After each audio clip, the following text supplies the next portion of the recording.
حقیقت یہ ہے کہ اللہ کے سوا کون ہو سکتا ہے جو انسان کی غلطیوں کو معاف کرے.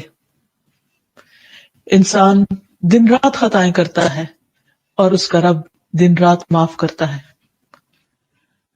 اللہ سبحانہ و تعالی نہ صرف یہ کہ توبہ قبول کرتا ہے بلکہ بندے کو توبہ کرنے کی توفیق بھی دیتا ہے، اور پھر بندہ جب توبہ کر لیتا ہے تو اس سے محبت بھی کرتا ہے. توبہ کیوں کی جائے اور توبہ کس چیز سے؟ توبہ انسان اپنے گناہوں سے کرتا ہے، اپنی غلطیوں اور خطاؤں سے کرتا ہے.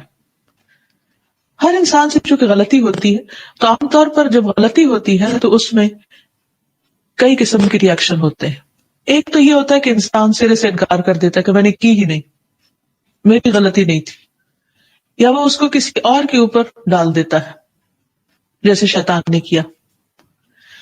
پھر اسی طرح بعض اوقات انسان غلطی مان تو لیتا ہے کہ ہاں میری غلطی تھی، لیکن ڈیفینسو ہو جاتا ہے، اپنی غلطی کی تعویلیں پیش کرنا شروع کر دیتا ہے اور جسٹیفائی کرنے لگتا ہے، وجوہات بتانے لگتا ہے. اس سے بھی کچھ خاص فائدہ نہیں ہوتا.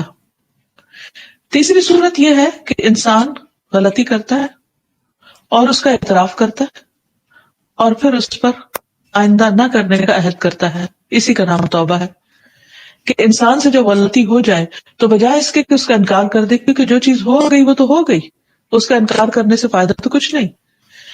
اور دوسری یہ کہ انسان اگر تعویلیں کرنا شروع کر دے تو اس سے بھی کچھ فائدہ نہیں. جو اصل فائدے کی چیز ہے وہ یہ کہ انسان اپنی غلطی پر معافی مانگ لے. ایسے ہی لوگ اللہ سبحانہ تعالیٰ کے محبوب بنتے ہیں جو اپنی غلطیوں پر پلٹ آتے ہیں اور اپنی اصلاح کر لیتے ہیں. صحیح بخاری کی روایت کے مطابق مومن اپنے گناہ کو پہاڑ کی طرح سمجھتا ہے اور اس بات سے ڈرتا ہے کہ کہیں وہ پہاڑ اس کے سر پر نہ گرے. اس کے برعکس فاجر، نافرمان، گناہگار انسان وہ اپنے گناہ کو ایک مکھی کی طرح سمجھتا ہے جو ناک پر بیٹھی ہو کہ ہاتھ سے اڑائے اور مکھی اڑ جائے اور بات ختم ہو جائے. تو حقیقت یہ ہے کہ جس انسان کے اندر جتنا حساس دل ہو وہ اپنی غلطی کو اتنا ہی زیادہ محسوس کرتا ہے اور اس پر شرمندہ بھی ہوتا ہے اور اس کے بوجھ سے آزاد بھی ہونا چاہتا ہے. تو آئیے دیکھتے ہیں کہ قرآن و سنت کی روشنی میں ہمیں اللہ سبحانہ تعالیٰ کی اس صفت اور اس نام کے بارے میں کیا رہنمائی ملتی ہے کہ وہ کیسا التواب ہے. سب سے پہلے بات تو یہ کہ وہ توبہ قبول کرتا ہی رہتا ہے، ہر آن کرتا چلا جاتا ہے. غافر الذنب وقابل التوب، گناہ بخشنے والا اور توبہ قبول کرنے والا ہے. انہ کان توابا، بے شک وہ توبہ قبول کرنے والا ہے، یعنی وہ کرتا ہی رہتا ہے. انہ هو التواب الرحیم، بے شک وہ بہت زیادہ توبہ قبول کرتا ہے اور بہت زیادہ مہربان ہے. اللہ تعالیٰ فرماتے ہیں الم یعلموا ان اللہ هو يقبل التوبة عن عباده ويأخذ الصدقات وان اللہ هو التواب الرحیم.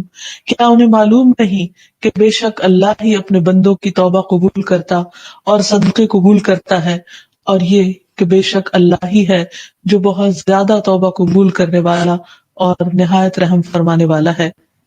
پھر یہ کہ گناہ کتنے بھی کیوں نہ ہوں، کتنے ہی زیادہ کیوں نہ ہوں، اللہ سبحانہ تعالیٰ اپنے بندوں کو معاف فرمانے والا اور ان کی توبہ قبول کرنے والا ہے. قرآن مجید میں آتا ہے وَهُوَ الَّذِي يَقْبَلُ التَّوْبَةَ عَنْ عِبَادِهِ وَيَعْفُو عَنِ السَّيِّئَاتِ، وہی تو ہے جو اپنے بندوں کی توبہ قبول کرتا ہے اور ان کی خطاؤں سے درگزر کرتا رہتا ہے. بندے کے گناہ اگر آسمان تک بھی پہنچ جائیں تو بھی اللہ تعالیٰ اسے معاف کر دیتا ہے.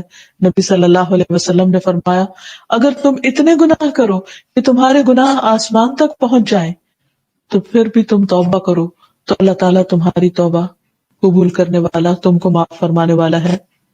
حضرت انس رضی اللہ عنہ کہتے ہیں کہ میں نے رسول اللہ صلی اللہ علیہ وسلم کو فرماتے ہوئے سنا اللہ تبارک و تعالی فرماتا ہے اے ابن آدم، جب تک تو مجھے پکارے گا اور مجھ سے پر امید رہے گا میں تجھے بخشتا رہوں گا، جو بھی گناہ ہوں گے اور کوئی پرواہ نہیں کروں گا.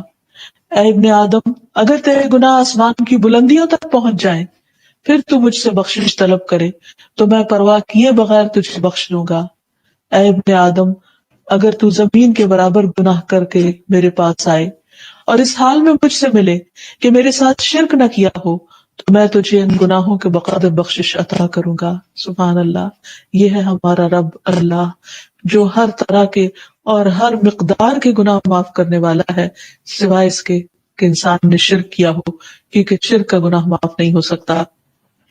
پھر اسی طرح یہ ہے کہ اللہ سبحانہ و تعالی بندوں کی توبہ پر خوش ہوتا ہے، کیونکہ بندے جب گناہ کرتے ہیں تو اللہ سبحانہ و تعالیٰ کی نظروں سے گر جاتے ہیں.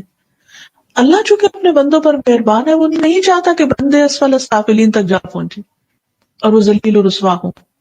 قرآن مجید میں آتا ہے وَمَن يُهِنِ اللَّهُ فَمَا لَهُ مِن مُكْرِمٍ، جس کو اللہ رسوا کر دے پھر اسے کوئی عزت بخشنے والا بھی نہیں. تو اس لیے مومن اپنے گناہ سے ڈرتا ہے اور اللہ کی طرف پلٹتا ہے، اور اللہ سبحانہ وتعالیٰ چونکہ مومن سے محبت کرتا ہے تو اس کے توبہ کرنے پر خوش ہوتا ہے. فرمایا ان اللہ یحب التوابین ویحب المتطہرین، بے شک اللہ تعالیٰ توبہ کرنے والوں سے محبت کرتا ہے اور ان سے بھی جو پاک صاف رہتے ہیں، یعنی طہارت حاصل کرتے ہیں اور جسمانی اور روحانی دونوں طرح کی نجاستوں سے بچتے رہتے ہیں. اور اس شدت کی مثال اس اونٹنی سے دی گئی جو سفر کے دوران کھو جائے اور مسافر کو جب واپس مل جائے سخت خطرے کی حالت میں، سخت پریشانی کے عالم میں، تو وہ کتنا خوش ہو سکتا ہے. اللہ تعالیٰ بندے کی توبہ پر اس سے بھی زیادہ خوش ہوتا ہے. پھر اسی طرح یہ ہے کہ وہ صرف توبہ قبول نہیں کرتا بلکہ توبہ قبول کر کے اجر بھی عطا کرتا ہے. یعنی اس کی مہربانی آپ دیکھیے کہ ایک طرف بندے کو معاف کر دیتا ہے، اس کے گناہ کو مٹا دیتا ہے، اس کے درجے کو بلند کر دیتا ہے، اس کے مقام میں اضافہ کر دیتا ہے، اور اوپر سے اس کو اجر و ثواب سے بھی نوازتا ہے. کیا بندوں میں سے کوئی ایسا ہو سکتا ہے جو غلطی کرنے کے بعد پھر اتنا زیادہ مہربان ہو کسی پر؟ حدیث میں آتا ہے التائب من الذنب کمن لا ذنب لہ، گناہ سے توبہ کرنے والا ایسا ہے گویا اس نے گناہ کیا ہی نہ ہو، اس نے غلطی کی ہی نہ ہو، یعنی وہ پہلے کی طرح بالکل صاف ستھرا کر دیا جاتا ہے، اللہ تعالیٰ کا محبوب بن جاتا ہے. بلکہ بعض گناہ انسان کی نیکیوں میں اضافے کا ذریعہ بن جاتے ہیں.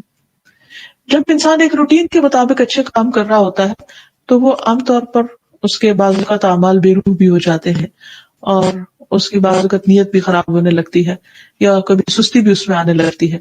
لیکن اتنے میں یکایک اس سے جب کوئی گناہ ہو جاتا ہے تو وہ ہوش میں آ جاتا ہے اور توبہ کر لیتا ہے، پلٹتا ہے اور بار بار روتا ہے، اپنے گناہوں کی معافی مانگتا ہے. تو یہ جو سارا پروسیس ہے پلٹنے کا، رونے کا، ندامت اور شرمندگی اور شرمساری اور اپنی غلطی کا اعتراف، یہ کوالٹیز اللہ سبحانہ وتعالیٰ کو بہت زیادہ پسند ہے. اس لیے جب کوئی بندہ گناہ کرنے کے بعد اللہ کی طرف پلٹتا ہے تو اللہ سبحانہ وتعالیٰ نہ صرف یہ کہ اس کو معاف کر دیتے ہیں اور اس کو ویسا کر دیتے ہیں جیسے اس نے گناہ کیا ہی نہ ہو، بلکہ اس کے گناہوں کو نیکیوں سے بدل دیتے ہیں. قرآن مجید میں آتا ہے فَأُولَئِكَ يُبَدِّلُ اللَّهُ سَيِّئَاتِهِمْ حَسَنَاتٍ وَكَانَ اللَّهُ غَفُورًا رَحِيمًا، تو ایسے لوگوں کی برائیوں کو اللہ تعالیٰ نیکیوں میں بدل دے گا اور اللہ بہت بخشنے والا اور رحم فرمانے والا ہے. پھر اسی طرح یہ ہے کہ انسان جب گناہ کرتا ہے تو انسان کا دل مردہ ہونے لگتا ہے، اور جب ایک گناہ کے بعد توبہ نہیں کی جاتی تو انسان دوسرے گناہ کے لیے تیار ہو جاتا ہے، دوسرے پر شیر ہو جاتا ہے اور پھر گناہ در گناہ کرتا چلا جاتا ہے. اس طرح انسان کا بوجھ بڑھتا چلا جاتا ہے.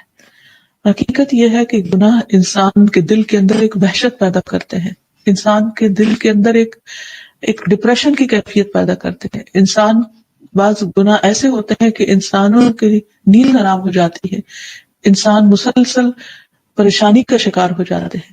تو ایسے میں بہت ضروری ہوتا ہے کہ انسان جلد از جلد اپنے اس بوجھ کو اپنے سے اتار پھینکے اور گناہوں کی دنیا سے اور گناہوں کی دلدل سے باہر نکل آئے. اور اس کے لیے انسان کو پکے ارادے کی ضرورت ہے، کیونکہ انسان جب گناہوں کی دلدل میں دھنسنے لگتا ہے تو بعض اوقات اس کو مایوسی آنے لگتی ہے اور شیطان اس کو پریشان کرتا ہے اور اس کو بتاتا ہے کہ اب تمہارے لیے کوئی خیر اور بھلائی کی گنجائش نہیں ہے، اور وہ چاہتا یہ کہ انسان اس دلدل میں دھستے دھستے بالکل ڈوب کر رہ جائے اور ختم ہو کر رہ جائے، کیونکہ شیطان تو انسان کا کھلا دشمن ہے. ایسے میں انسان کے لیے اللہ سبحانہ تعالیٰ نے توبہ کا دروازہ کھلا رکھا ہے تو اللہ تعالیٰ اپنے بندے کو توفیق بھی دیتا ہے، بس صرف بندے کے ارادہ کرنے کی ضرورت ہوتی ہے۔ تو انسان کو چاہیے کہ وہ جب بھی غلطی ہو، ایک بات یاد رکھے کہ غلطی کے ساتھ جینا انسان کے لیے انتہائی نقصان دہ ہے۔ یہ ایسے ہی ہے جیسے انسان سلو پوائزننگ کے ساتھ بالآخر ایک دن موت کا شکار ہو جائے۔ تو گناہ انسان کو روحانی موت دے دیتے ہیں۔ تو انسان کبھی بھی اپنے اوپر ظلم اور زیادتی کو، یعنی گناہوں کے ظلم اور زیادتی جو خود اپنے اوپر کرتا ہے انسان، اس کو قبول نہ کرے۔ بعض اوقات اگر کوئی اور ہمارے ساتھ زیادتی کرتا ہے تو ہم بہت کانشیس ہوتے ہیں اور ہم بہت واویلا بھی کرتے ہیں اور کہتے ہیں کہ یہ ظلم برداشت کرنا جو ہے یہ ایک جرم ہے۔ لیکن وہ ظلم جو ہم اپنی جانوں پر خود کر رہے ہوتے ہیں، اس ظلم سے باہر نکلنا بھی بے حد ضروری ہوتا ہے۔ اس ڈپریشن سے باہر نکلنا، اس دل کی وحشت سے باہر نکلنا ضروری ہوتا ہے۔ تو اس کے لیے انسان ارادہ کر لے کہ اللہ تعالیٰ ہر وقت معاف کر دیتا ہے، مجھے اس گناہ کے ساتھ نہیں جینا، مجھے توبہ کرنی ہی کرنی ہے۔ تو جو ہی انسان ارادہ کرتا ہے، ایک ہاتھ اللہ تعالیٰ کی طرف بڑھتا ہے، اللہ تعالیٰ 10 ہاتھ اس کی طرف بڑھتے ہیں اور اس کی توبہ کو قبول فرماتے ہیں اور اس کو توفیق بھی دیتے ہیں۔